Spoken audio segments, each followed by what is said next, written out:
Ed eccoci qua, bentornati, ben rivisti, ben risentiti. Questa è Una vita da lontano live ed in podcast. Come sempre vi ricordo di iscrivervi a tutti i nostri canali, cliccare sul like, così sapete quando siamo in onda, quando c'è un nuovo video e quando c'è un nuovo podcast. Con me, come tutte le settimane, io sono Raffaele Labrozzi, ovviamente, Dai non là, sono chi sei? andata così, erano andato un fiato. I miei compagni di viaggio, colleghi, insomma, li abbiamo definiti un po' in tutti i modi Johnson Johnson.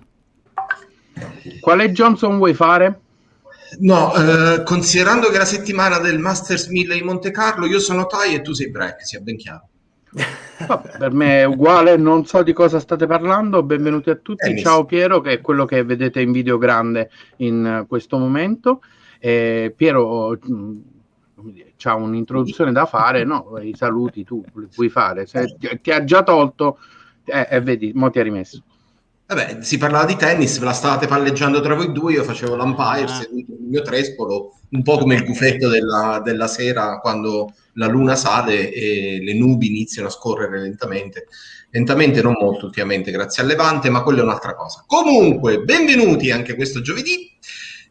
Siamo quasi pronti a scoprire l'ospite che nel frattempo, come sempre, facciamo cuocere a fuoco lento e facciamo disperare in attesa della prima volta in cui prende la parola, ma bando alle ciance, c'ho le bande, come dico sempre, palla di Emiliano che può allungare ancora di più il sugo prima che finalmente il nostro povero ospite possa avere parola. No, la parola va conquistata in questo posto.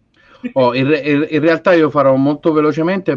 Ciao a tutti, benvenuti in qualunque momento vi siate per i podcast, benvenuti agli eroi che ci stanno guardando in diretta su YouTube in questo momento. Benvenuto a Roberto Panciatici, e l'ho detto giusto. L'ho detto dritto così perché ogni volta uno c'ha il dubbio Panciatici alla francese, no. Perché intanto benvenuto, ciao, tutto bene? Ciao a cominciamo tutti, ragazzi. in una maniera normale. Noi facciamo di tutto per dare l'opportunità a voi ospiti di scappare nei primi 5 minuti, no? No, e questa no. è una specie di prova zen. In realtà Raffaele, che ci tiene molto a tutti gli ospiti che non conosciamo particolarmente, chi è molto esposto sui social o comunque su YouTube come te, e poi ne parleremo un po' di più, che in realtà non è il motivo per cui abbiamo voluto averti come ospite, e lui ci tiene molto, per cui ci tampina e ci manda tutta una serie di cose da studiare, e quindi ci mette un po'. Corporate Employee, gli faccio proprio una preparazione di quelle, capito? Gli mando i file, esatto, con un tutte po' le di pressione. informazioni. Io mi sono visto una tua intervista, e in realtà dicevo, vabbè, ma questa è una domanda nostra, che cosa c'è rimasto? Non c'è rimasto sostanzialmente niente. No, in realtà Bella a tutti, ciao. no, in realtà quando si fanno le interviste, comunque gli incontri come questo fra di noi, che non è una vera e propria intervista, diciamo una conversazione di quelle che si potrebbero fare al pub o al bar, o comunque in una situazione molto molto rilassata, e cerchiamo appunto di far raccontare al nostro ospite la sua storia di espatriato. E la tua storia da espatriato è molto particolare e unica, come tutte le storie di espatriati, perché ognuno è diverso e ognuno ha fatto un percorso, ma la tua è particolarmente unica perché parti da una situazione così assestata, realizzata, ferma, diciamo così. Tu sei senese. Sì. Penso che una domanda che nessuno ti ha fatto è di che contrada sei, perché cominciamo fondamentale, Ecco, Bene. fondamentale. mettiamo in chiaro le cose. Esatto, no, questa non me l'ha mai fatta nessuno. Chissà perché, perché poi Siena è enormemente famosa nel mondo e uno più viaggia e più lo scopre, e cosa che mi è sempre sembrata impossibile, però è la realtà dei fatti. Io sono del Montone, o Val di Montone. se lo vogliamo dire proprio Noi tecnicamente. siamo tartuchini di rimbalzo, mettiamola così, Fantastico, perfetto, in un modo o perfetto. nell'altro. In un modo o nell'altro. Questa domanda in realtà può sembrare folcloristica o così molto vecchio stile, diciamo così, ma in realtà noi italiani abbiamo una scaletta dell'appartenenza, no? Sì, ci sentiamo italiani, poi la nostra regione, poi la provincia, poi il comune. Nel caso di Siena c'è addirittura la contrada, e mi immagino Sì, che della esatto, contrada è vero. c'è anche l'angolo della Sì, contrada, sì, perché sì, tu sì, ti sì. senti di quell'incrocio Sì, sì. lì e non di un altro. Ci sono i gruppi. A maggior Si ragione. va veramente al micro, sì, è vero. Per cui passare da questa dimensione molto appunto di civico a quella globale del mondo e di un'appartenenza più ampia, comunque di un ambiente di vita e di lavoro che può spaziare su veramente tutto il mondo. Per il tuo lavoro tu fai il fotografo e pre-pandemia giravi molto, se non ho capito bene avevi una specie di calendario annuale di 6 mesi in giro e 6 mesi a casa, no? Sì, in realtà mi sarebbe questo è stato più nella fase iniziale, perché nella fase, se penso, non mi ricordo ora in questo momento quanti voli nello specifico ho preso, ma ho preso più di 70 voli, mediamente più o meno questo era il range dove andava a cascare. Tradotto in un anno era praticamente impossibile che io spendessi un mese a dormire nel mio letto, ok? Un mese a fila a dormire nel mio letto, in tutto l'anno non ci stavo mai. Quindi chiaramente ti puoi immaginare quanto il mio stile di vita sia appunto cambiato adesso, dove chiaramente le cose sono un po' diverse per cause di forza maggiore. Comunque sì, ho fatto un salto piuttosto grande che però non mi è pesato, anzi è stato quello recentemente definito in un video peraltro che ho fatto la settimana scorsa qua su YouTube, visto che l'hai nominato prima, l'ho definito recentemente il più bel viaggio della mia vita. Sono stati tanti anni di non solo di girare il mondo, che è una cosa che se ci pensiamo, soprattutto nell'era social, fa molto folklore dire questa cosa, no? Però in realtà la vera grandezza di questa cosa è stato girare questo mondo, cioè quello che ho dentro, quello che non avevo esplorato mentre ero nel mio grembo materno cittadino, ma non perché una persona in una piccola realtà non possa esplorare un mondo, ma perché ci sono dei contesti che ovviamente facilitano un certo tipo di esplorazione quando una persona è più a fuoco da un'altra parte rispetto a dove è nata. Perché noi questo concetto dello spostarsi è un qualcosa che l'abbiamo sostanzialmente acquisito con il passare del tempo, no? Perché all'inizio te nascevi da una parte, non è che ti veniva in mente di andare a vivere, che cazzo so, dall'altra parte della terra, no? Cioè erano pochissime le persone che si spostavano di tanto. Cioè ora mi è venuto in mente Terzani così, giusto però per dire in quelle generazioni lì quanta gente, non era un fenomeno globale, no? Quindi era un fenomeno di pochi. E nel mio caso io sono una persona che anche, se la vogliamo dire in maniera più meteorologica, anche climaticamente, io funziono meglio in altri contesti rispetto al clima che noi abbiamo nella zona dove sono nato, ok?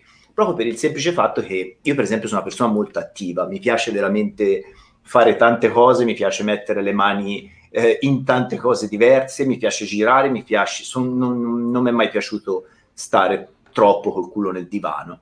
Eppure quando vivevo a Siena, ma non perché c'entra Siena, ovviamente, sto parlando proprio climaticamente, sì. Io soffrendo di pressione bassa, per esempio, io d'estate ero una sogliola morta. Ridotto ai minimi termini. Sì, ero veramente ridotto all'essenziale. E c'era la mia mamma che ogni tanto diceva: oh Roberto, dai, cioè, muoviti, insomma. Però io mi riattivavo magari alle 7, proprio perché io prima non riuscivo a muovermi. Invece, che ne so, quando mi sono spostato a Londra, nel giro di 3 giorni, il giusto tempo ero tutto zombie, prendi un aereo, arrivi, ero già a palla di cannone, proprio perché il clima della zona su me, sul mio organismo, proprio biologicamente funzionava meglio. Quindi anche la realtà dove sono adesso, io sono una persona a cui piace l'inverno, ma c'è un paradosso, perché questo, nonostante io viva a Berlino da 6 anni ormai, questo è il mio secondo inverno a Berlino, perché tutti... E mi sono reso conto che io non vivevo veramente l'inverno, a parte queste 2 volte, che una è quella di ora e la prima è quando mi sono trasferito a Berlino, perché ho preso 4 mesi di stop totale, che andavo in giro con la bicicletta, anche di notte a -10, ero felicissimo di questo, ma per lavoro purtroppo, cioè non purtroppo, è quello che succedeva, io nei mesi invernali ero al lavoro in altri posti dove l'inverno sostanzialmente non c'era, ecco. Cioè un surfista di professione senza fare surf. Io dico un camionista, che secondo me, perché allora molto spesso quando come si dice, a me piace volare bassissimo, va bene, non perché uno debba volare alto o basso, però ognuno ha il suo stile, no? Ognuno ha le sue frequenze, e io, per far capire veramente alle persone che cosa faccio solitamente, o cosa facevo, se vogliamo essere più puntuali, diciamola così, io dico sempre che facevo la vita del camionista. Infatti, quando ci sono anche all'interno dei contesti lavorativi, ma beato te che fai qui, là, su, giù, io ho sempre detto che in realtà la mia vita io l'avrei regalata a spregio a una persona che mi stava sul culo, perché non è facile prendere per capire una media, perché uno dice sì vabbè, 70 euro all'anno che cazzo vuol dire? Vuol dire che te una volta ogni 3 giorni hai il culo sull'aereo. Tradotto, ci sono stati interi periodi dove io sostanzialmente mi svegliavo la notte e per andare in bagno e avevo un attimo di focus perché non sapevo dove cazzo ero, cioè proprio letteralmente, perché te immagina che ci sono interi periodi dove io magari per 6 mesi non mangiavo a casa, ok? Quindi vivi nel ristorante, quindi devi essere anche un po' predisposto a livello genetico, perché altrimenti diventi una balena renata da qualche parte, e deve piacerti, perché se non ti piace questa cosa qua ti distrugge. Quindi anche tutti i discorsi di bello viaggiare qui là, alle volte bisogna anche considerare che l'investimento che noi facciamo verso noi stessi in sogni, va bene, investire in un sogno è bellissimo, ma è ancora più bello investire in un sogno vero, cioè in qualcosa in cui credi veramente. E io questa cosa l'ho sempre detta, perché il giorno in cui mi romperò i coglioni, scusate se devo avere un registro linguistico, vai, ci piace così, meno più, ok, scusate, perché io ci penso sempre dopo. Il contenuto su YouTube non è certificato per i bambini, quindi possiamo dire quello che vogliamo. Va bene. No, ma non si va oltre queste, non si arriva alle blasfemie, cioè diciamo che abbiamo già raggiunto il livello massimo. Ok, no, dicevo, quindi il giorno in cui io mi annoierò di fare questa cosa e avrò voglia di stare nel circondario di casa mia con il mio piccolo orticello, io mostrerò questa cosa come la cosa più bella del mondo, perché per me quel momento sarà la cosa più bella del mondo. Quindi il concetto è questo, cioè la passione di cui si parla quando si parla delle cose con vigore, con intensità. Quell'intensità non deriva dalla grandezza della cosa che stai facendo, deriva dal fatto che quella cosa per te è qualcosa che ti fa sentire vivo, che ti smuove qualcosa, che ti dà energia, che appunto ti accende a un qualche tipo di livello. E quindi questa è una cosa che dal mio punto di vista era bellissima. Per questo ti ho detto prima che ho definito gli ultimi 10 anni come il più bel viaggio della mia vita, probabilmente il vero inizio, anche se ora sto per dire una cosa troppo grande, però è il vero inizio di quella che io considero la mia vita senza il guscio. È come se tutto quello che c'è stato prima in qualche modo fosse stato la costruzione di un qualche tipo di embrione che poi, o di bozzolo che poi si è rotto, ecco. Allora, tra l'altro mi presento ancora meglio, sono quello che di solito abbassa i toni quando la trasmissione raggiunge livelli alti e fa le battute sceme, quindi mi dispiace, ora ti tocca il mio intervento. Quindi, prima cosa, benvenuto. sono rimasto ammirato dal fatto che la tua reazione, tra virgolette, climatica all'ambiente è identica a quella del mio cane. Che ha vissuto lo stesso stacco nel trasferimento tra il Messico e l'Inghilterra. Nel momento in cui siamo arrivati in Inghilterra, siamo ritornati in Inghilterra e siamo arrivati in quel caso in Essex, non a Londra, ahimè. È uscita fuori dopo 2 giorni e ho detto: cos'è questo paradiso? Che meraviglia! Dove stava benissimo. E la seconda invece è una domanda che è stupida, come è giusto che sia, visto che la faccio io, ma potrebbe avere addirittura un senso in fondo in fondo. Hai mai pensato di fare lo scrittore o il giornalista? Perché ho notato, sia nell'intervista che avevo ascoltato su YouTube che adesso, che sei bravissimo a dare i titoli ai capitoli della tua vita. Allora, nell'intervista precedente avevi descritto la tua fase iniziale come la vita vissuta una vita vissuta ma di un altro. Invece stasera l'hai finita la vita da camionista. Sono già 2 ottimi titoli per i libri o per degli articoli. Dai, sei reso conto? Allora, io amo scrivere, ecco, ho anche un blog. Ho un blog che si chiama, non a caso, justrob.it, esattamente come il mio account Instagram. E ho iniziato allora, a scrivere, se la vogliamo dire proprio tutta, ho iniziato a fotografare perché scrivere era troppo difficile, ma non in termini di mettere le parole su un foglio bianco, va bene, ma in termini di, cioè, quindi non esatto, questo è il mio blog, non fisicamente scrivere, ma legato al fatto di aprirsi. Quindi io ho scritto dall'età adolescenziale, dove ero sostanzialmente un nerd, va bene? Io mi definisco come un emarginato, però aspetta, a livello visivo io non ero un emarginato, perché mi ero costruito, fra virgolette, un'immagine sociale molto giusta. Quindi andavo in skate, facevo motocross, insomma tutta una serie di cose che rappresentano, dice ok, questo è uno giusto, va bene.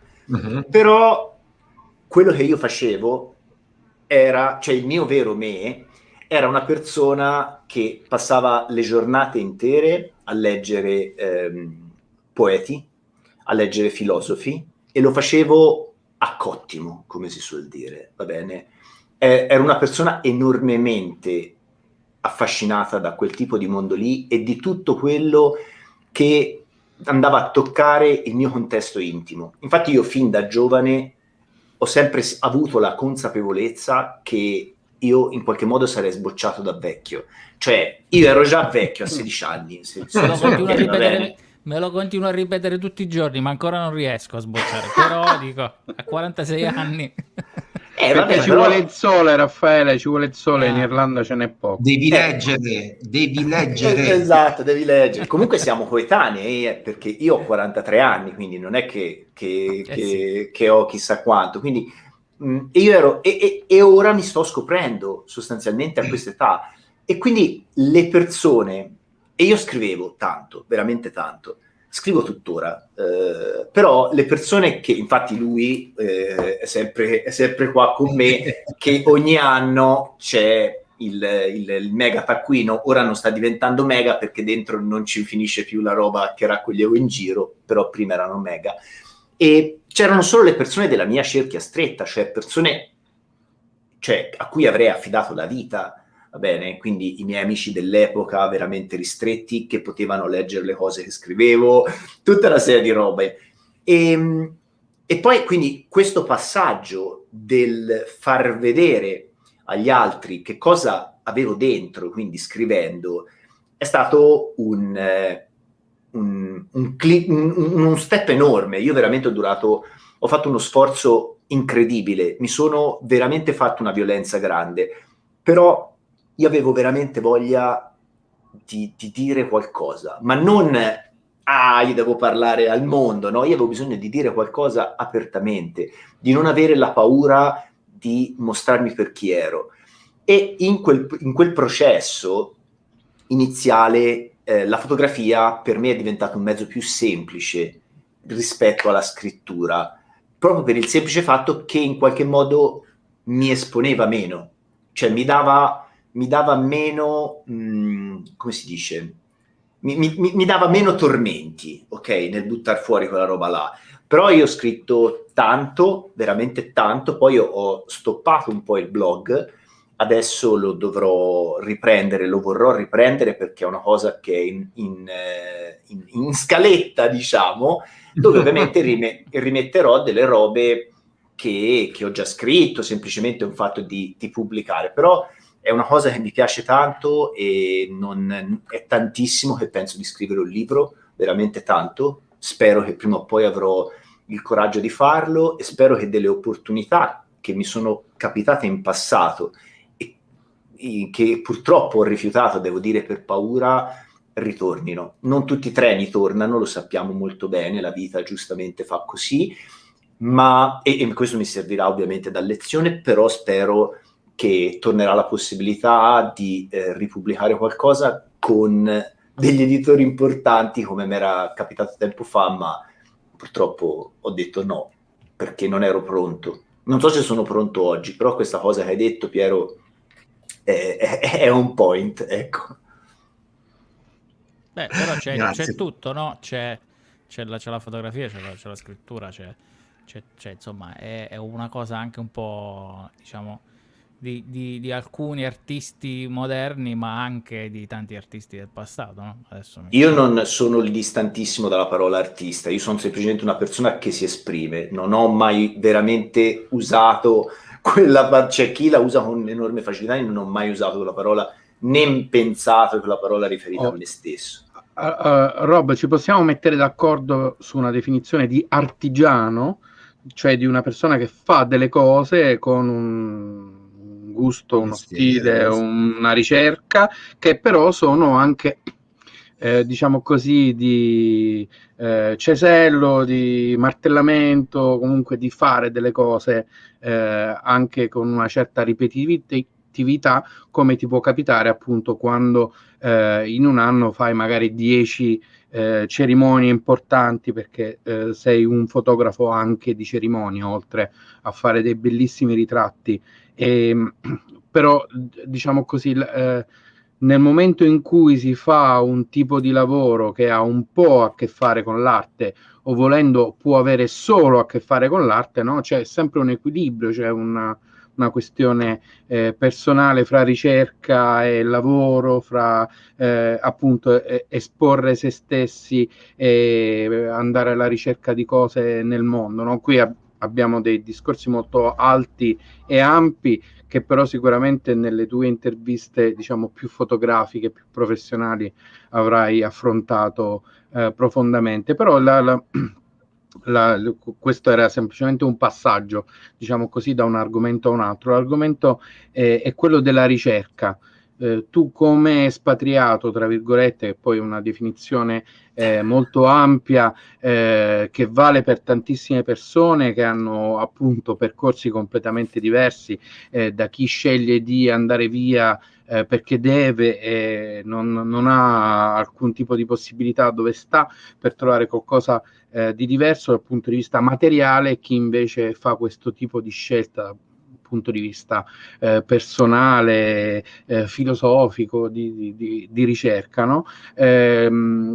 Tu hai messo in discussione la tua vita a un certo punto per un motivo importante e ti sei messo in discussione e hai ricominciato da capo. Questo tipo di percorso ovviamente una volta che uno lo comincia diciamo così lo allena, lo si fa di continuo, per cui la vita diventa tutta un cercare cambiamento, cercare la situazione migliore.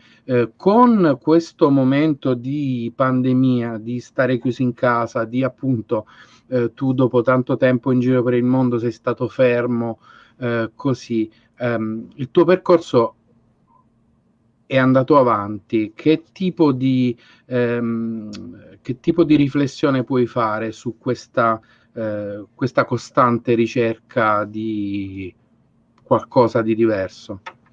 Allora, intanto ti dico una cosa, che molto spesso quando si pensa al discorso del cambiare vita, scelte coraggiose, scelte non coraggiose, io credo che abbia poco a che vedere col coraggio. Cioè, nel mio caso non ha avuto nulla a che vedere col coraggio, ha avuto a che vedere con la disperazione, perché dentro di me c'era un desiderio disperato di voler vivere, e nel momento in cui ti rendi conto che non sei nel posto giusto, non sei nel tempo giusto, non sei nel tuo... sei stato messo da una parte, ti sei messo, scusami, perché sennò sei stato messo, dare subito la responsabilità agli altri, ti sei messo in una condizione della vita che non è più tua, e una persona dice: ok, io adesso lo so, che cosa faccio? Cambio o rimango? Cioè, se te rimani, hai scelto, se la tua vita ti sta dicendo che la tua strada è da un'altra parte, hai scelto di, non lo so, di spegnerti, di rassegnarti, di, non lo so. Nella testa mi vengono parole più pesanti che non voglio dire, ma se te scegli la vita di per sé è un gesto irreversibile. La vita non è reversibile a nessun livello, può finire, ma nel momento in cui metti un giorno dietro un altro dentro un viaggio, quella cosa ti ha cambiato per sempre. Io non potrei tornare indietro neanche volendo, perché io non sono più quell'uomo.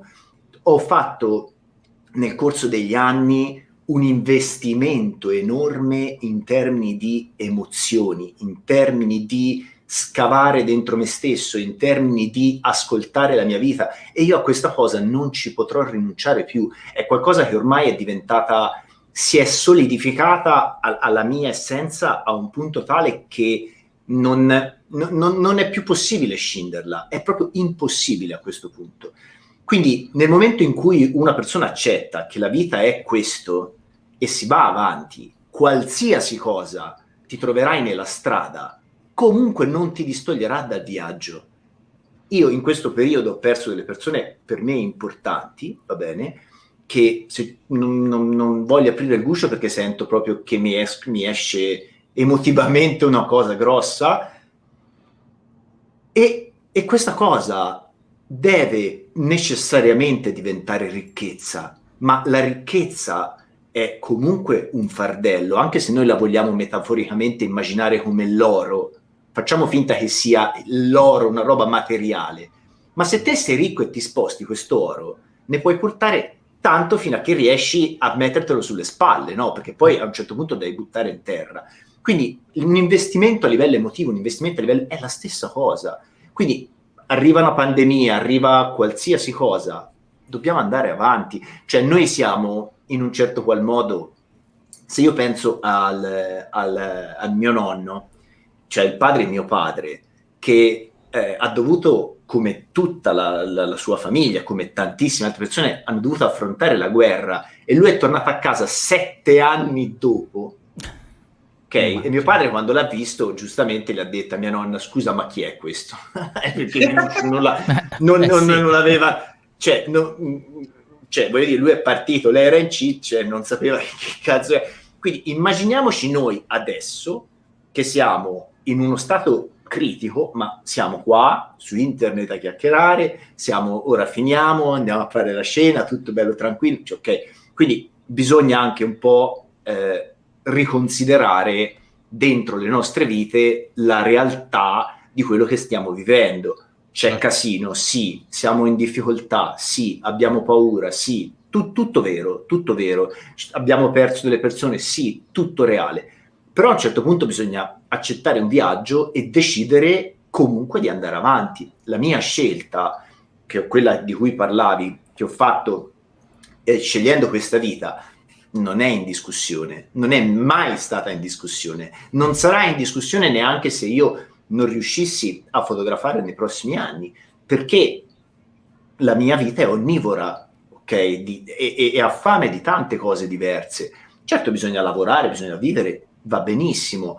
È importante fare un viaggio non con l'idea, come fanno i bambini, faccio una cosa, chi se ne frega se ha conseguenze, non siamo in grado di valutare il tempo, eccetera, eccetera. Noi dobbiamo allenarci a resistere all'inverno. Questo inverno del mondo lo supererà meglio chi ha messo ghiande nella tana, ok? Chi ha messo un po' di strato di grasso. È chiaro che chi viveva la giornata, e fortunatamente non è il mio caso, ha più difficoltà. Quindi è per questo che le cose ci insegnano, no? Quindi io sono comunque attivo sotto tanti altri punti di vista. E è una cosa che mi piace, ecco, cioè proprio mi piace. Le energie, uno come te che è pieno di energia, almeno sembra che tu sia pieno di energie, poi le canalizza da qualche altra parte e riesce comunque queste energie che sono le ghiande, anche come dici tu, dell'inverno, poi le riesci a focalizzare da un'altra parte, rimanendo pure attivi. E questa è stata probabilmente una lezione che abbiamo imparato tutti durante quest'ultimo anno e mezzo, no? Dopo un periodo di primo smarrimento abbiamo deciso che comunque da qualche parte dovevamo metterla tutta questa energia che era rimasta chiusa dentro casa. Per esempio, il nostro caso è stato creare questo podcast da ormai un anno e mezzo, ritornando a fare una cosa che facevamo da ragazzini, cioè l'FM nella provincia di Teramo, e quindi abbiamo detto vabbè, facciamola in versione digitale, però alla fine l'energia va da quella parte, no? Fluisce, certo. Fluisce anche il programma che abbiamo passato la mezz'ora e abbiamo fatto tutti i discorsi altissimi possibili e immaginabili. Okay, cioè, no, allora, scusa, sì, prego. Sai che mi sembri particolarmente l'uomo della pubblicità tabù di fine anni '80 in questo momento? è vero. Scusate, sono le labbra che cantano. Sì.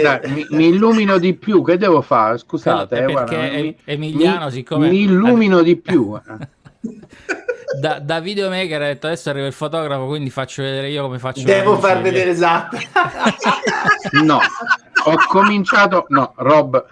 cominciato molto tempo fa, perché come vedi i miei soci, ognuno sono tutti un po' personali. Raffaele ha cominciato un'escalation con le lampade, quindi io a un certo punto mi sono dotato di 2 strumenti fatti bene, ma a me Alone in the Dark mi piace, mi sento a mio agio. No, in realtà abbiamo fatto dei discorsi alti e ti abbiamo fatto esprimere delle robe che effettivamente sono delle considerazioni generali di vita, personali, tue personali, molto importanti, e ti ringraziamo di averle condivise anche con noi, e lo fai, non dico quotidianamente, ma insomma con continuità sul tuo blog, quando scrivi, su YouTube, il videomessaggio di qualche giorno fa, oggi l'ho visto con molta curiosità e attenzione, mi ha colpito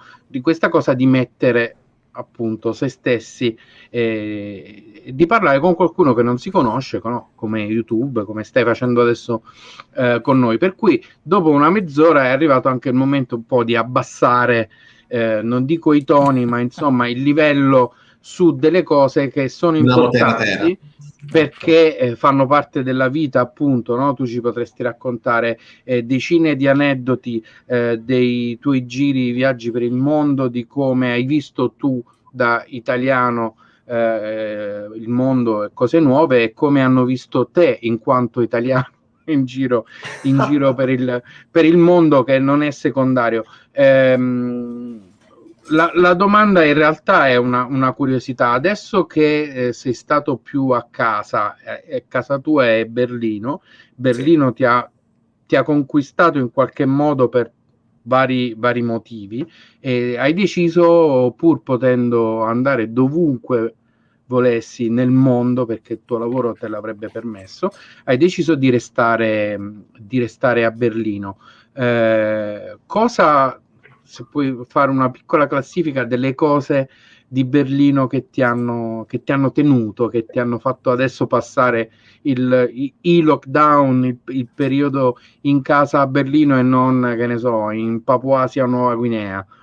In realtà quando è iniziata la pandemia ero nel sud dell'India, quindi cioè, siamo usciti alla fine del, come si dice, del lockdown più grande del mondo. Io e la mia compagna Rossella siamo scappati a Dubai, poi da Dubai a Londra e poi da Londra siamo tornati in Germania, dove finalmente ci siamo goduti la prima quarantena. Okay, che è stata bella e anche conquistata visto il giro. Sì, esatto, è stata bella conquistata, e devo dirti che questo periodo di relax mi è servito, perché quando per 10 anni fai la trottola, a un certo punto ti fermi e dici cazzo, ma io ho fatto un sacco di roba e non ho avuto neanche il tempo di metabolizzarla, e quindi la sto metabolizzando e questo mi fa bene.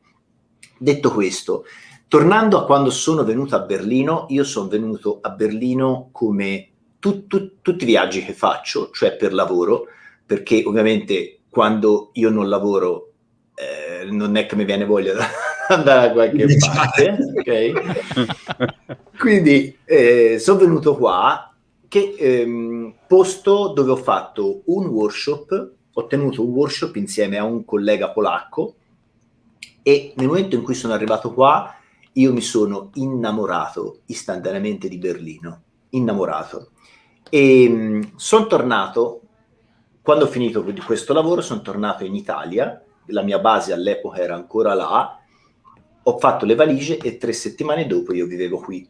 Quindi molto, potrei dire probabilmente il primo grande vero colpo di fulmine della mia vita, se la vogliamo dire in questo modo. Ho voluto vivere in tantissimi posti e ogni anno io mi regalavo off season, non una vacanza, esattamente per il motivo che ti ho detto prima, ma nei momenti di riposo, diciamo, mi prendevo, che ne so, 2 mesi, andavo a vivere in Francia, oppure a New York, oppure sono andato a lavorare a Hong Kong, ho detto cazzo, qui ci potrei stare 3 mesi, mi piace, poi non ci sono rimasto per il cibo. Stessa cosa, no, perché aspetta, perché il problema è che quando vai a giro con i local, che è una cosa bellissima che ti vai a giro con i local, però ti portano a mangiare in questi posti dove sei obbligato in qualche modo, perché devi mangiare nella roba e vedi di tutto, che devi zuppare. Ora in tempo di Covid sarebbe la morte. Tutti che mangiano lo stesso piatto. Dopo un po' ho detto, lo sai che se io mi fermo qua, questi, con tutto il rispetto, però mi rompono i coglioni dalla mattina alla sera, perché visto che devo cambiare, cambio. Però fortunatamente poi ci sono tornato altre volte per lavoro, quindi mi sono tolto la voglia di Hong Kong. Però quando sono arrivato qua io ho sentito un fortissimo senso di libertà, proprio scivolarmi sotto la pelle, quindi non starmi sopra la pelle ma proprio scivolarmi sotto la pelle, e è stato proprio amore a prima vista. Consideriamo sempre, questo è il classico esempio che faccio a chiunque mi chiede di Berlino. Berlino è sostanzialmente famosa per le 3 famose cose di Berlino, cioè la droga, la techno, il sesso estremo. Io comunque, questo è quello che io dico sempre, appunto, che la techno non mi piacciono più da concerti, la droga non mi drogo, il sesso estremo mi accontento delle cose normali, quindi non è che c'ho avuto tutto questo bisogno di venire qua per inventare questa roba. Per la techno. Esatto. Poi con potevi il tempo fermare in Baviera, potevi rimanere un po' più giù. Però poi piano piano la techno ho imparato un po' a apprezzarla, perché comunque qua è bella, cioè nel senso, quando c'erano i locali aperti ci andavo, non è che stavo che non ci andavo, ecco. Però basta diciamo, che non ti succede come è successo a noi a Manchester una volta, un after che avete hour, fatto? che alla fine si sono accese le luci ed eravamo gli unici quarantenni circondati da ventenni, e quindi è stato un attimino un po' strano, Però a me insomma. mi va bene perché io comunque mi mimetizzo abbastanza bene, cioè devo dire questo, poi al buio poi problemi zero da questo punto di vista, cioè non lo sento la differenza, però ecco, Berlino è pieno di gente giovane, stragiovane, ipergiovane, mega giovane, che fa cose da giovani, giustamente. E detto questo, sì, questo senso di libertà enorme, feroce, veramente incredibile. Una delle cose più belle che ho fatto qua, per quanto possa sembrare impossibile, è girare in bicicletta. Me la sono girata in lungo e in largo in bicicletta, ho avuto delle sensazioni bellissime. Io poi riesco a cogliere anche il suo aspetto ruspante, va bene? Quindi Berlino non è una città iper clean, cioè se sei uno che ti piace l'iper clean vai da un'altra parte, qua è meglio se non ci vieni, ma questa ruspanza a me in qualche modo mi accende, io riesco a sentirne fortissimo anche il suo carattere romantico, ne vedo proprio le sfumature delle sue atmosfere anche notturne, che alle volte sembrano un po' più tipo Gotham City, ok? Però ci sento dentro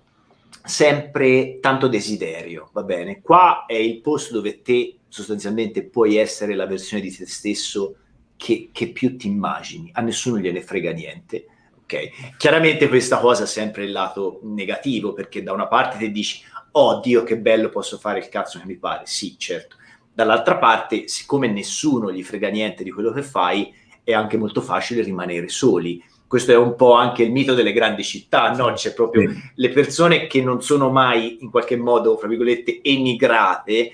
Ah, dice fantastico, lui è andato a vivere a New York, chissà che fa, feste locali, e poi magari sta solo tutto il giorno, tutti i giorni, perché non ha un cazzo di amici, no? Quindi nel momento in cui vieni in una grande città ti devi muovere, e qua è un posto che se ti muovi trovi da fare di tutto. Ho visto delle cose bellissime, ho visto sessioni di teatro sperimentale fatti sottoterra, sono andato a concerti, cioè delle cose veramente belle che ti riconnettono con una parte della vita che in qualche modo probabilmente a me era mancata, no? Sentivo proprio un buco da qualche parte nella mia storia e andava colmato. Inoltre c'è anche questo aspetto del vivere la storia, cioè qua per qualche ragione che io non so spiegare, e non sto parlando solo del muro, mi sto riferendo, che ne so, che passi e sei davanti alla casa di Bowie, oppure che ne so, te becchi il concerto dei Placebo, cioè ci sono tanti elementi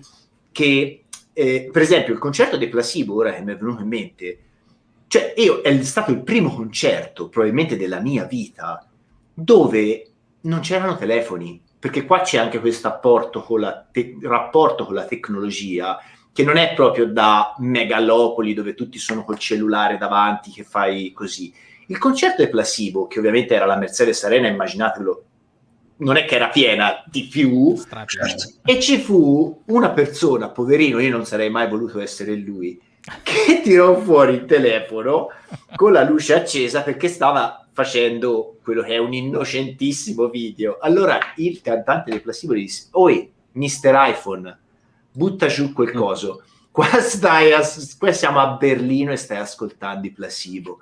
Ci fu proprio l'esplosione di tutto lo stadio, con questo che si sarà probabilmente aperto tipo Tarakiri, cioè bullizzato sostanzialmente da tutti. Questo filava il telefono in tasca, hanno continuato a suonare in un'atmosfera dove anche quest'idea della socialità diventa in qualche modo più reale, ok? Cioè c'è una ricerca del sociale, della società, che è meno elettronica, è più analogica, e questa cosa all'inizio, quando ho detto cazzo ma come, ma io il mio mondo di internet, io voglio fare le storie, questa cosa mi sta in culo, e poi invece ho iniziato a apprezzarla perché mi sono ricordato che io sono una persona che ama il silenzio, che ama un certo tipo di situazioni, e qua è comunque un posto che te vai in metro, già il fatto dell'idea, della mentalità che c'è qua, quando te appunto vai in metro e non c'è il tornello, quindi c'è l'accesso libero, cioè te hai la scelta davanti.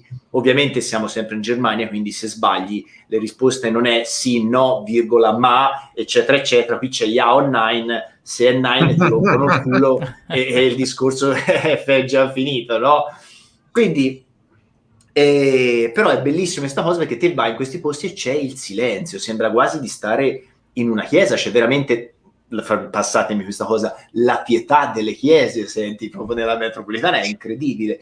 E questa cosa mi ricollega con tante cose che dentro di me mi danno un mood positivo, mi fanno appunto sentire vivo, mi fanno vibrare, mi danno dei sensi di romanticismo, cioè ci sono dei momenti in cui io mi sentivo felice solo perché camminavo per strada, cioè non facendo un cazzo, cioè guardando questo fra virgolette, non lo so, queste realtà industriali che sono mischiate di tantissimi riflessi, perché Berlino chiaramente è cangiante in mille modi diversi, è sempre attiva, è sempre in movimento. Infatti io mi sono sempre chiesto, magari voi avete una risposta, perché New York è la città che non dorme mai? Cioè, che cosa dovrebbe essere Berlino allora, se New York è la città che non dorme mai? Cioè, perché io quando ho vissuto a New York, per esempio, non sentivo queste vibrazioni così umane. Era come se entrasse più in risonanza, almeno con me, con quello che era il mio lato dell'ambizione.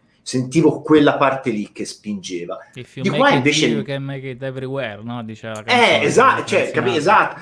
E invece qua mi prende più un'idea di romanticismo, di vita, di esperienza. Ecco, questa è la parola giusta. Berlino non è una città dove te vieni a vedere qualcosa. Berlino è una città dove te vieni a sperimentare qualcosa. Che cosa? Questo lo scegli te nella tua vita, perché qua c'è tutto. Quindi puoi sperimentare tutto.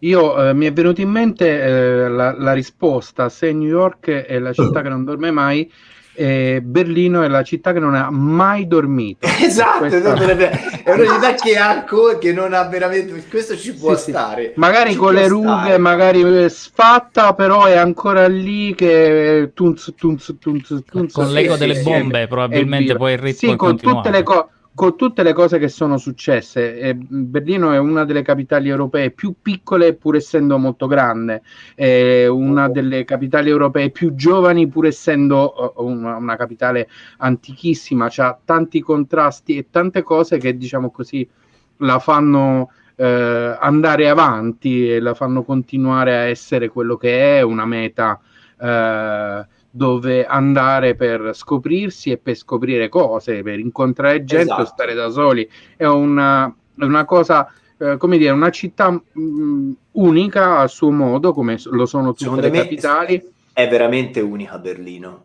Cioè, sarebbe impossibile ricostruire Berlino a tavolino. Ah no, assolutamente. Ed è la meno tedesca. Sì, Piero. Infatti, no, proprio. Non è la Germania. Non è come Londra non è l'Inghilterra, New York non è l'America, Berlino decisamente non è la Germania. Ma i cubani da questo punto di vista hanno insegnato, perché come arrivi a La Habana, la prima cosa che ti dicono è: La Habana es Cuba y todo il resto es paisaje. Allora, guarda, è il senso della nazione, poi il resto è paesaggio, roba aggiuntiva. Però, allora, io ti dico, io sono stato, Cuba peraltro è l'ultimo posto dove sono stato al lavoro, prima della pandemia, va bene? Sì. E ci ho speso gennaio 2020 a Cuba e ce la siamo fatta tutta, no? Da testa ai piedi. E devo dire che probabilmente L'Havana sì è nel nostro immaginario, ma Cuba è molto di più. Sono d'accordo. Cioè, molto, molto di più. Sì, ed è uno, perlomeno è la buona sensazione che mi ha lasciato Cuba personalmente. Sarà stato un momento della mia vita in cui proprio forse non è il caso di andarci, di quei posti che per le 2 settimane che sono stato lì non vedevo l'ora di andare via. Veramente, poi quando sono andato via e adesso la voglia di tornarci è continua, quindi non so perché. Cacchio, ma cioè, secondo me Cuba veramente, cioè, io non avrei mai pensato che mi sarei messo a piangere davanti a certi tipi di tombe, cioè, ma è una roba proprio che ti tocca qua. Ecco, c'era una cosa che a Santa Clara, al Museo del Che, c'era questa frase che è piccola e cortissima, che dice che c'è una rivoluzione può finire solo in due modi, o vittoria o morte. E questa roba qua a me piace perché è molto tra virgolette molto berlinese, cioè nel senso è qualcosa che, cioè, è la passione dell'uomo all'ennesima potenza, cioè non so, è l'affermazione di un'idea, e qua c'è un'affermazione di un'idea di libertà che è bellissima, ma ovviamente, come tutte le cose, anche la libertà ha le sue grandi responsabilità, perché è molto difficile gestirsi, no? Quando siamo liberi di essere qualunque cosa, e ci vengono anche delle crisi di identità alle volte, no? Quando te puoi essere veramente tutto, e allora ti devi veramente scegliere. Sì, anche perché il rischio è di finire niente dopo. Esatto, perché noi dentro, ora perché se no poi Emiliano mi cazzia, la ributtiamo sul filosofico. No, perché io anzi, stiamo finendo, finisci altissimo. No, per dire che noi nelle nostre società siamo facilitati nella definizione di noi stessi, proprio perché è già la società che ci spinge, visto come il bambino che gli dai le pacchette del sedere per mandare avanti, vai, siamo già imboccati in chi siamo. È molto diverso nel momento in cui noi siamo all'interno di un percorso totalmente libero e non hai argini, però devi decidere di scorrere, perché se te non sei un fiume sei una pozza di niente, no? Diventi qualcosa di indefinito, quindi per avere una direzione devi darti gli argini, ma quando questi argini te li dai da solo e non te la dà la società, devi fare delle scelte, no? E quindi questo è il rischio dei luoghi liberi, quindi quello di perdersi davvero.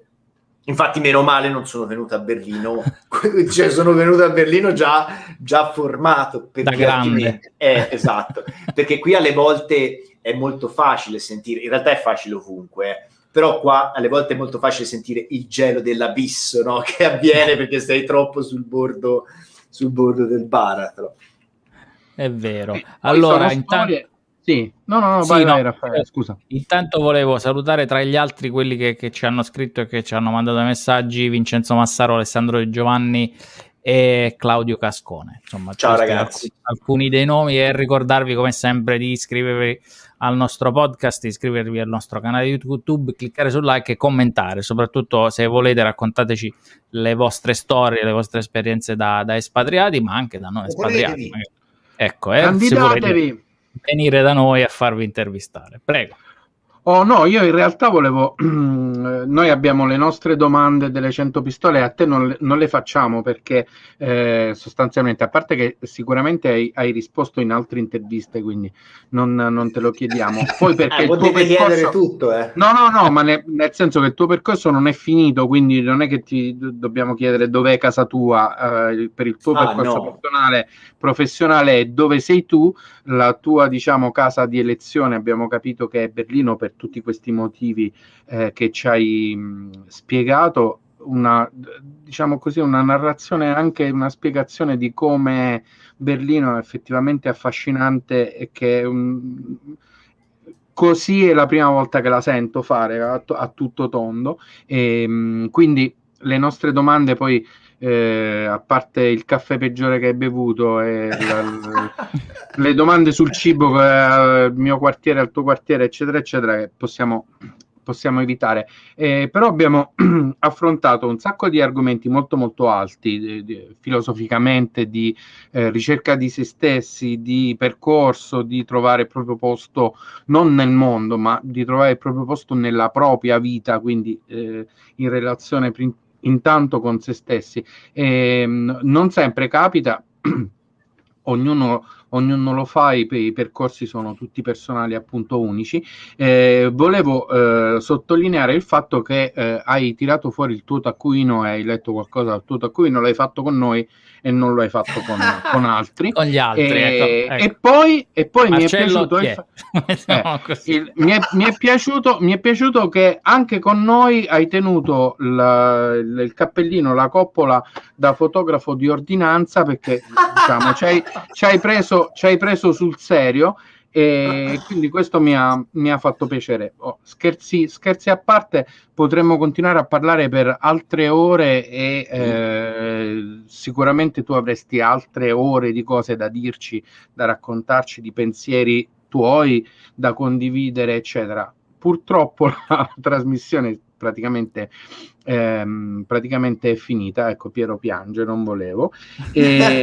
No, invece l'ultima domanda che possiamo fare, una domanda canonica, è se hai qualche consiglio non solo operativo, anche proprio, diciamo così, di visione per chi sta pensando di cambiare vita. Il tuo videomessaggio di qualche giorno fa, diciamo così, lo trattava anche in qualche modo, ma se hai un consiglio o una considerazione su questo andare.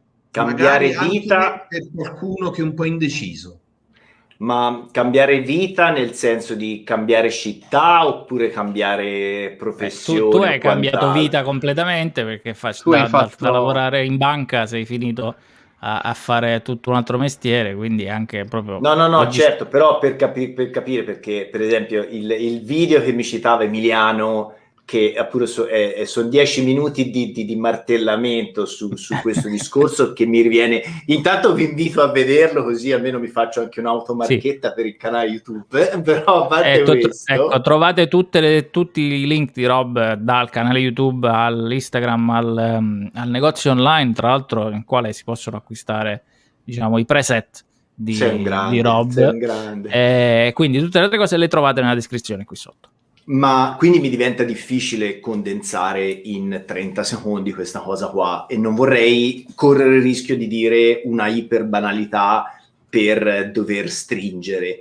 Però la cosa più importante che una persona deve fare per rispondere non solo a questa indecisione, a questa domanda, ma alle scelte in generale della vita, è veramente di zittire tutto il resto, tutti i rumori di fondo, e ascoltare l'unica vera voce, che chiaramente è quella che noi abbiamo dentro, che paradossalmente è la voce con cui noi nasciamo e che dovremmo sentire sostanzialmente tutti i giorni, ma per chissà quale ragione o qualche capriccio o senso perverso dell'umorismo della vita è quella che abbiamo più difficoltà a sentire chiaramente.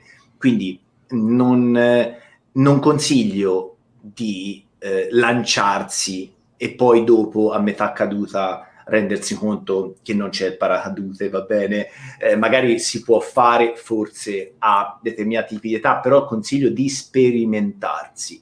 E sperimentarsi nella vita non significa fare passi che poi, siccome l'abbiamo detto prima, che è un percorso irreversibile, non significa fare passi di cui poi che ci portano a distruggere tutto, però di sperimentarsi nel senso di mettersi alla prova in situazioni nuove. E le situazioni nuove non è che abbiamo bisogno di andare dall'altra parte della terra, funzionano anche semplicemente cambiando città nel nostro piccolo circondario, nel senso mettersi in situazioni dove la nostra vita in qualche modo non è più comoda. Quindi quando noi siamo fuori dai nostri gusci, in qualche modo la voce della nostra vita diventa paradossalmente più forte. Anche per quello è bello viaggiare, no? Per il semplice fatto che non è che quello che ci rende felici, certo, se uno va semplicemente da una parte per mettere il culo su una spiaggia e stare al sole, probabilmente sì, ma se te vai in un contesto diverso, quello che cambia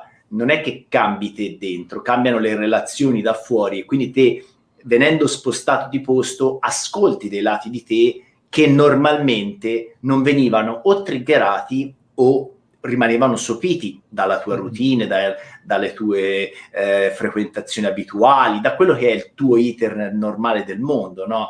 Quindi mettersi in un contesto nuovo è la cosa che più ci aiuta a ascoltare qualcosa di noi. E una persona può anche provare, perché sembra alle volte che mi fa ridere questo fatto della scelta. Sembra, o faccio quello o faccio quest'altro. Perché? Molto spesso questo è un pensiero che noi abbiamo, ma non è reale. Alle volte si possono fare entrambe le cose, no? Non è che c'è la necessità di scegliere ora per sempre. Per sempre è un concetto che ce lo raccontiamo, ma è più ideologico, romanzato che reale, perché noi non siamo per sempre, quindi come può essere per sempre qualcosa che scegliamo? No, c'è sempre il fatto. Quindi una persona può provare a sperimentare qualcosa. Io ho 6 anni che vivo qua, ma quando sono venuto qua io ho detto io resto qui 3 mesi. Ok? Quindi questo ti fa capire che questa cosa la puoi veramente tentare, non c'è più il fatto di comprare necessariamente il tuo futuro non lo devi comprare a scatola chiusa, va bene? Non in questo senso. Quindi puoi darti puoi metterti da parte qualcosa, fare un buon tentativo, che non è una settimana di vacanza, ma è un buon tentativo, quindi fare dei mesi da qualche parte che ti danno la possibilità di sperimentare una vita diversa, e in quei mesi magari passarli ad ascoltare te stesso, ascoltare te stessa, perché in quella finestra forse c'è la risposta a questa domanda che ti crucia così tanto. Ecco. Esatto, perché non prendere il mese di prova dello streaming della tua vita per vedere se poi ti si addice? E con questa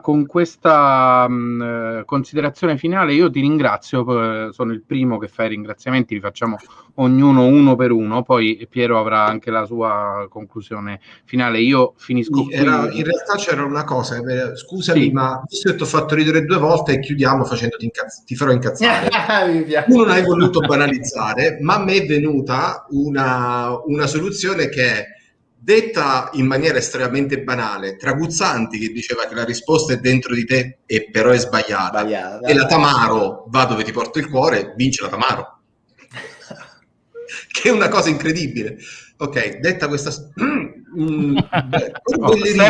sempre meglio vai dove ti porta la risposta che però è sbagliata. Questa potrebbe essere una crasi tra le due visioni del mondo, che poi non è che sono per forza in contrasto. No, io ti ringraziavo per primo, appunto, per evitare poi di fare questa scaletta di ringraziamenti uno per uno. Comunque è stato un piacere parlare con te, grazie di aver condiviso con noi tratti della tua storia, della tua esperienza, della tua vita, ed è il motivo per cui facciamo questa trasmissione, come la chiamiamo noi, questo podcast, questi live su YouTube, per conoscere persone nuove che, pur avendo un percorso di vita che uno bene o male si può immaginare com'è, in realtà no, è un'altra cosa farselo dire, farsele raccontare in diretta. Per cui è stato veramente un piacere. Io ti ringrazio per primo. Questa non l'ho detto prima, ma era la nostra 46esima puntata. Bello, no, veramente? La 14esima. Ma voi sapete che io sono un fan sfegatato del 46? Ecco, anche noi. Ecco, vedi? Ragazzi, ma state scherzando o no? No, infatti adesso lui ci farà vedere una foto che ha sul suo cellulare, che è il Santino, scusami. Il Santino, che è la foto più bella che ha fatto. Grande, hai visto il video con Ascani? Sì, l'abbiamo visto tutti. Questo è il Santino, guarda che peraltro ti faccio vedere una roba senza aprire niente. Questa è durante i mondiali di calcio, va bene? Wow. Non so se si vede. Sì, aspetta, questo è il portale, è il portale della Nikon.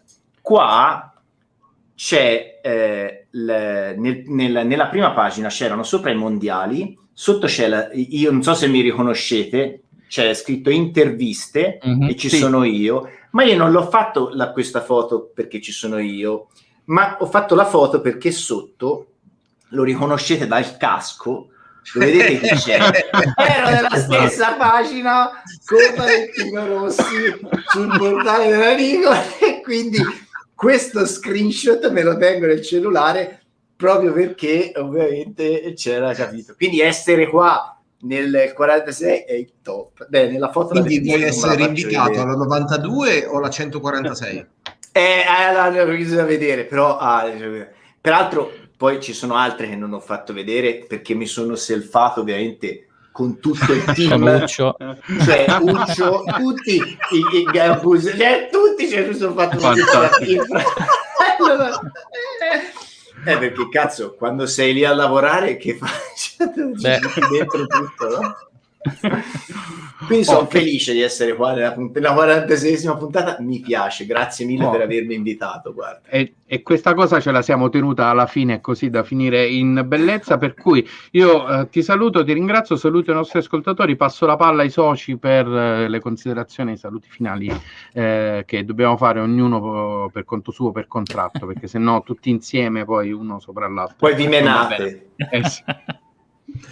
Allora, dunque, ragazzi, detto il numero della puntata, l'appuntamento ufficiale è per domenica 18 aprile, come sempre alle 18:30 GMT, 19:30 CEST, 20:30 EEST per il promo, mentre invece la prossima puntata, il cui numero non lo scoprirò mai fino a che non apriremo la prossima, Emiliano ce lo svelerà in assoluto segreto, è al 22 di aprile, sempre agli stessi orari, mentre se siete appartenenti alla comunità di fan più sfegatati di Roberto, quindi vi siete tutti trasferiti a Fotu, nella provincia di Shanxi in Cina, vi dovrete connettere alle 1:30 del mattino.